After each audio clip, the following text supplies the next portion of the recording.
Hi, and welcome to my channel, Life in Abundance, where we get together to discuss how to become wise and wealthy women. My name is Kathy, and I'm so glad you're here with me today because we're going to talk about a new way to build financial security, maybe something to retire comfortably, to have money for extra vacations, or even to send your kids to college debt free. And I'm going to tell you how I was able to do all of that in less time than I thought.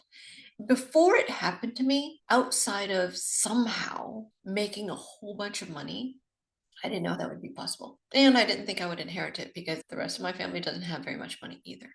So, if you want to know how to build wealth in just a few years, and even if you're a stay at home mom and want to be able to contribute to your family's finances, then you will learn how all of that can actually be possible today without requiring a finance degree, without needing loads of money to invest up front, without having to put in months or maybe even years to learn how to day trade. You won't need to do any of that because I didn't. I was a stay-at-home mom with three kiddos, so I didn't have a lot of time to spend.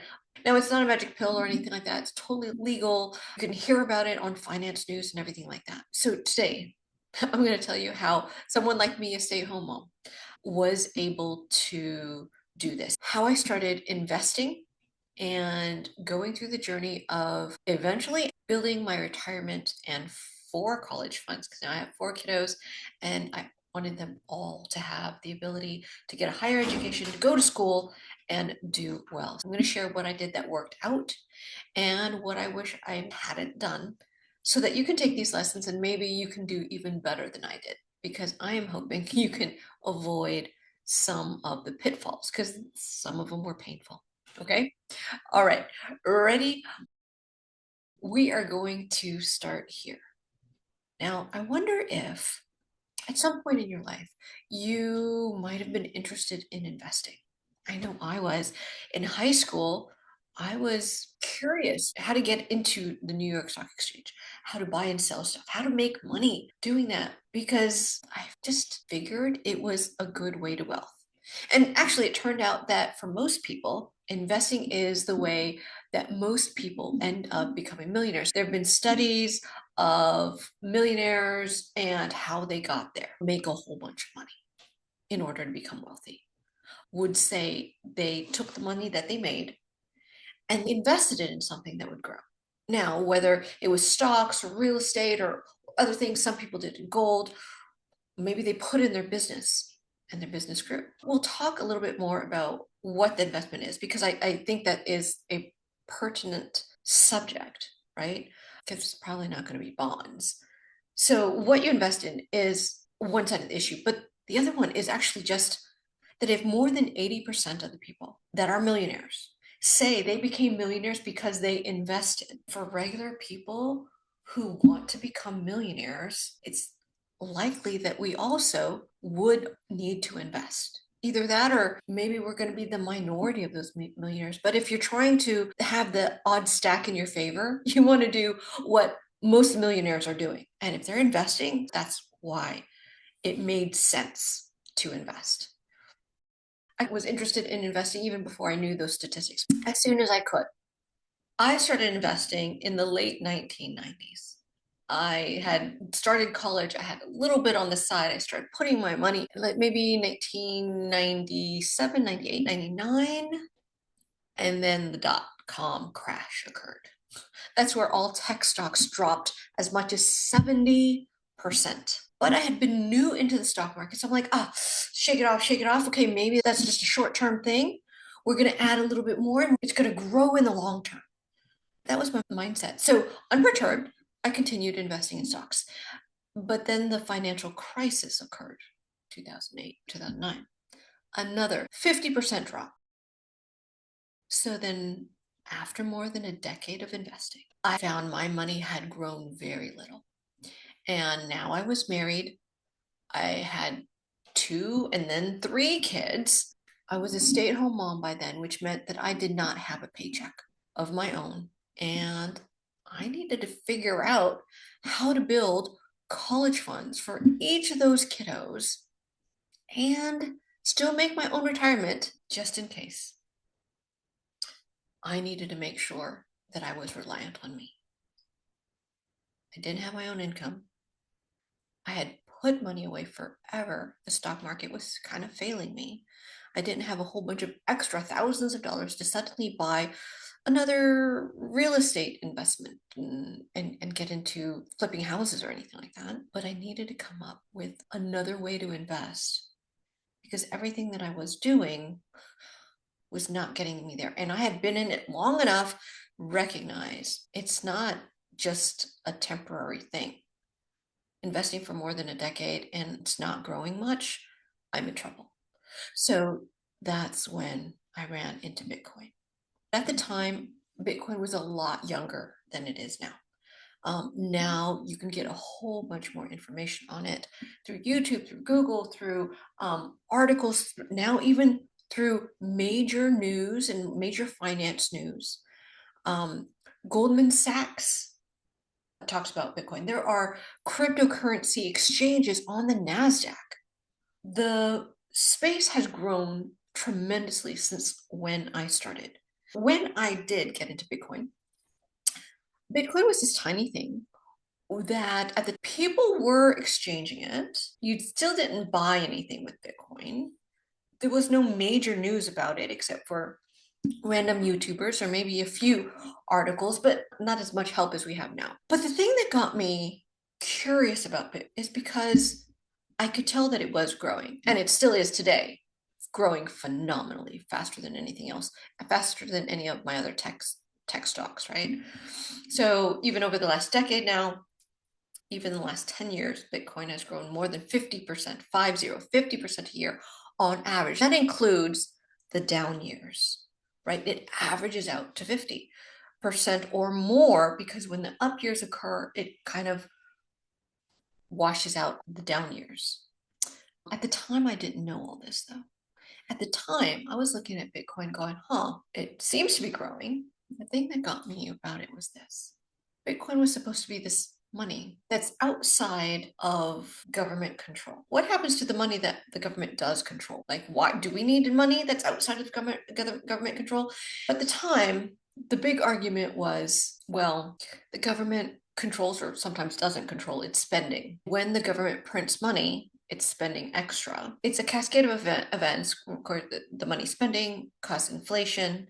Inflation causes or is prices of stuff rising, which means that the dollars that we have saved already buys less stuff over time, right? So, which meant that even if I have the money that I need for my kids' college funds today, when they actually get to college, if it's years from now, because of inflation, because of government printing, the price would be higher. So maybe what is enough for today only buys half of what I need tomorrow, right? That was part of it. Does it make sense to invest in something that the government cannot inflate away?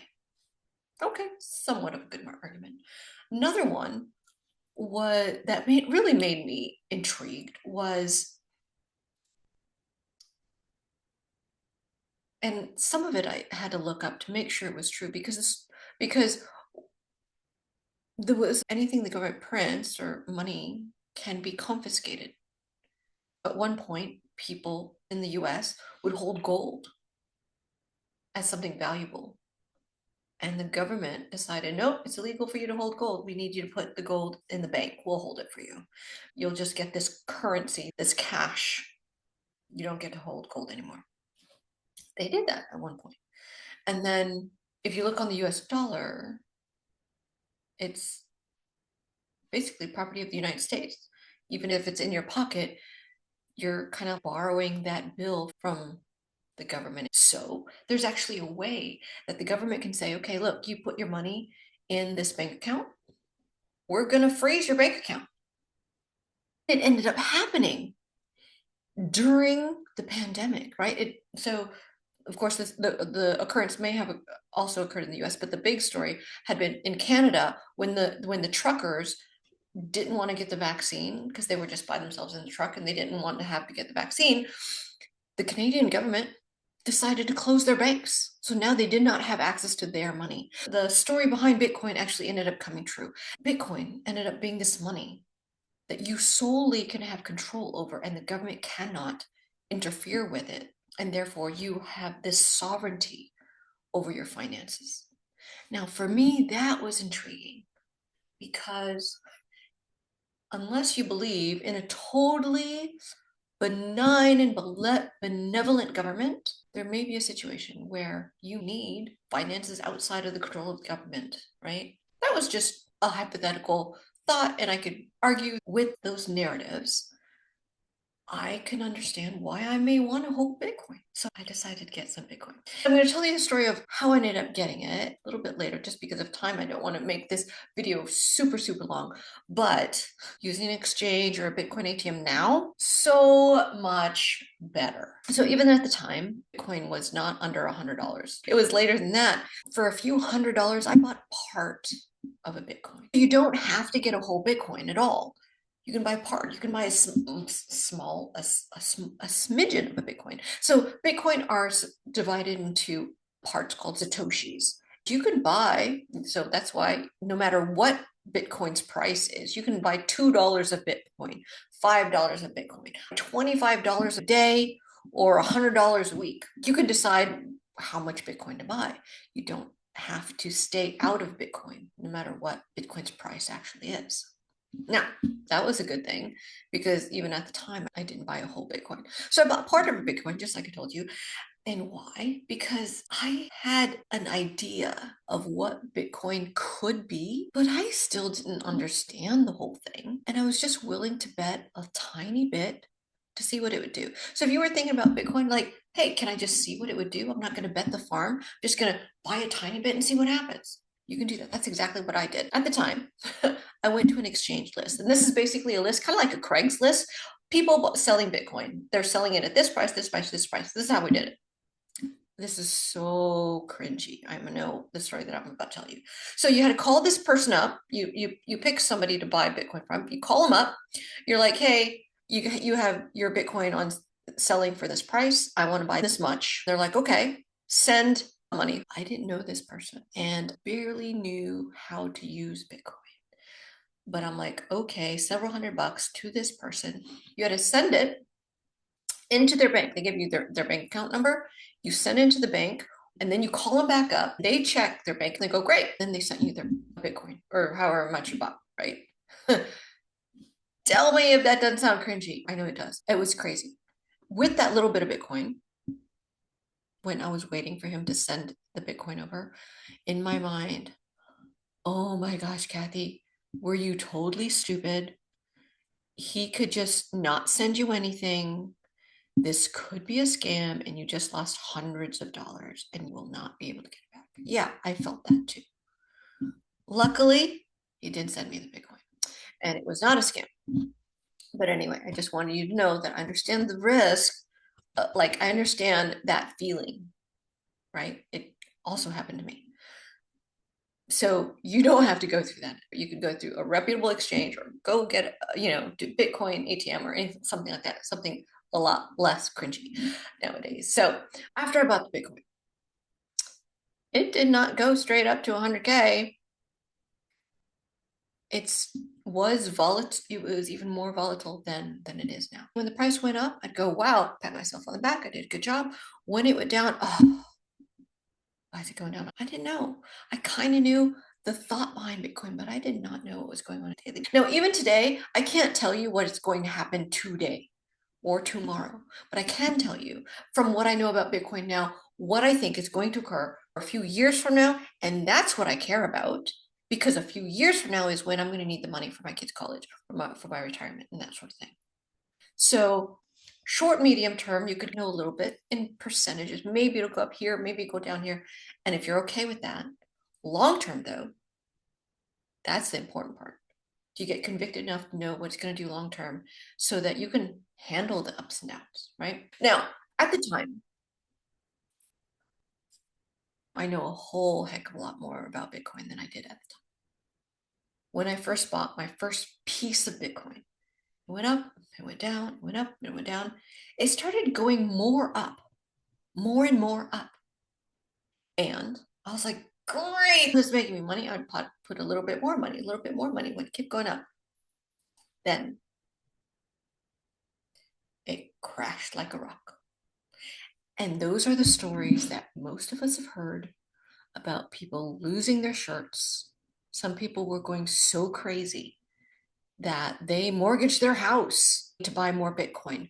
They sold their car and then it turned on them. Why? Because they also did not understand Bitcoin the same way I didn't understand Bitcoin. So that crash, I was devastated. Oh my God, I put everything I knew to put, I didn't mortgage my house or do anything crazy like that because we're not going to get stupid, right?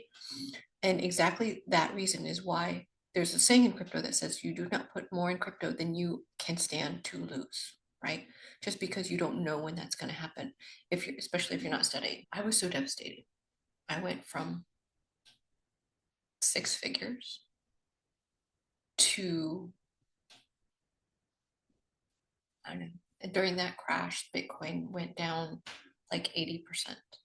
Imagine going, whatever you think you have, you lose 80%. That was my kid's college fund. That was my retirement. What am I going to do? And I hadn't told my husband what I had been doing. I just didn't say anything.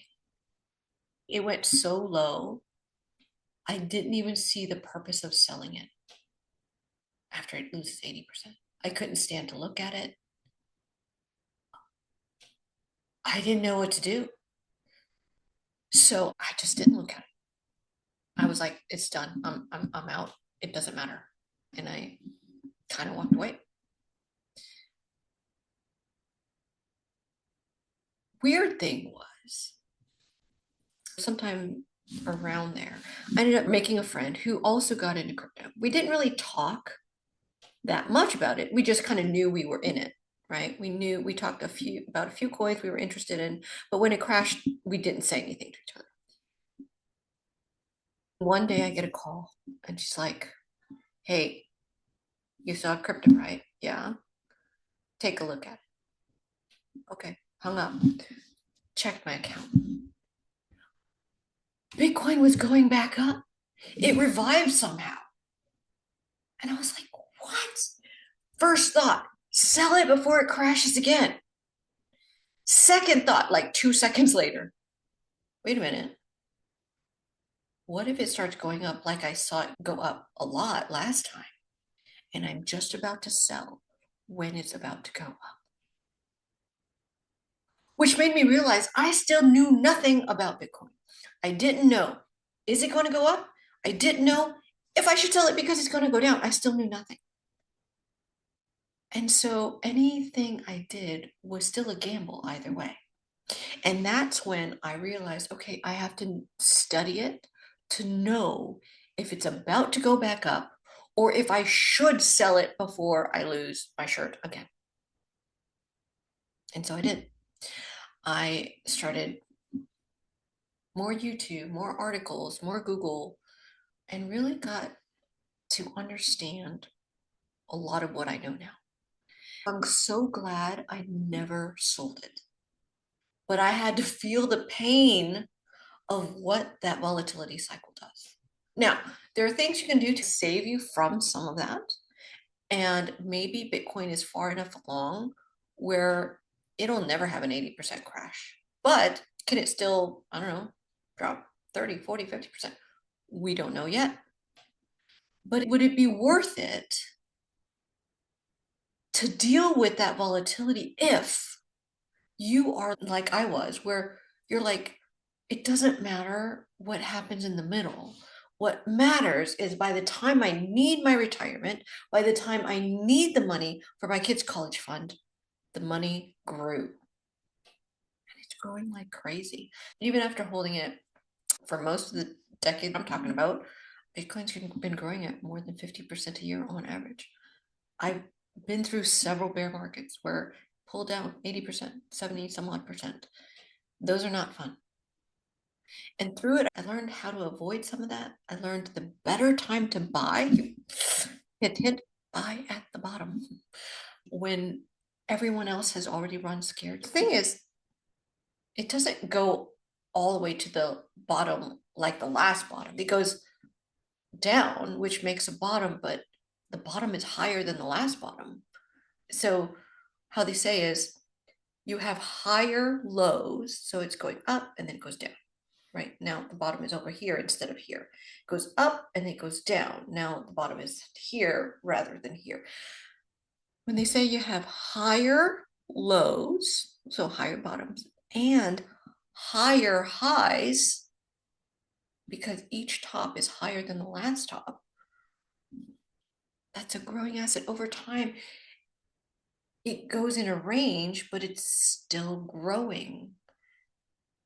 And so that's how Bitcoin ended up being able to provide for me all that it has. And that's why I'm a huge advocate for people learning and understanding Bitcoin, figuring out what it could do for them, how to get in, how to buy smart, how to research it. Now there's also a whole bunch of other things you could do with Bitcoin, which I'm going to save for a later video. I will say that as it goes up and down. So in the last cycle, when I started realizing Bitcoin was coming back up, I didn't end up selling. I ended up taking it and using the knowledge of, okay, it's going back up. I ended up buying a Bitcoin trust in my IRA. And that IRA started with like 70K. And by the end of the cycle, it was like 330K.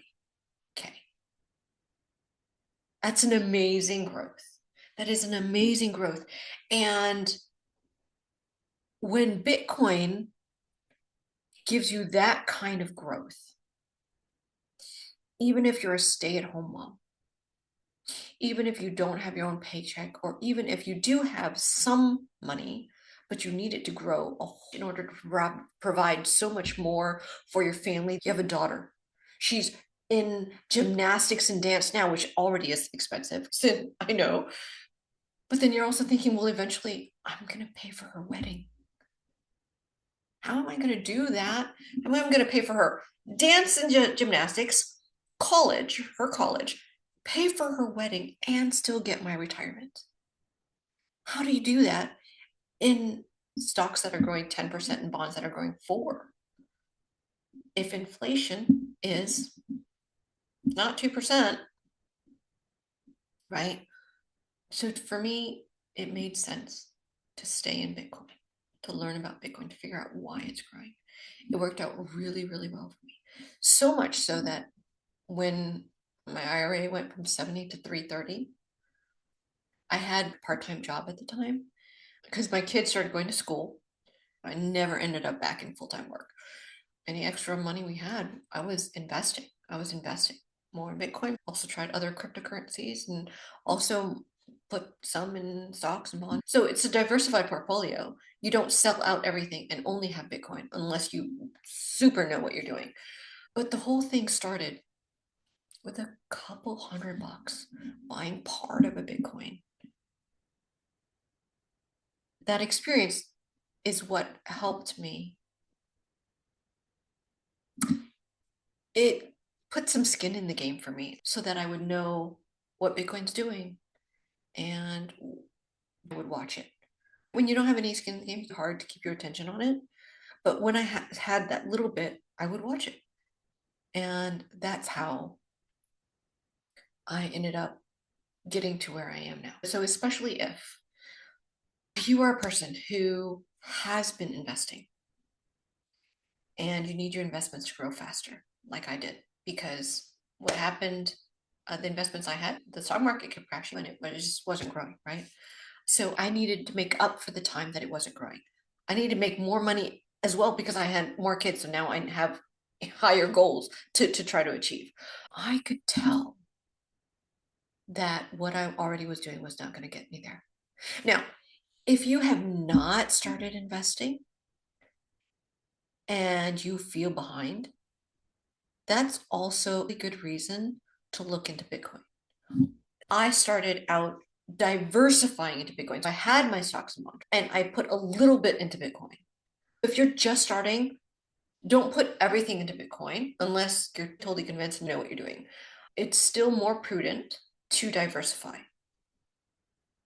And because Bitcoin is so volatile, You want something else to steady some of your investments. You'll find though that over time, if your stuff, if your results kind of ends up a lot like mine, Bitcoin grows so fast that it'll outgrow the other stuff. So Bitcoin will end up becoming a bigger and bigger portion of your investments. That's probable. And you can decide what you want to do at that time, reallocate or whatever you want to do. But that's a good problem to have, right? So that something's growing a whole bunch.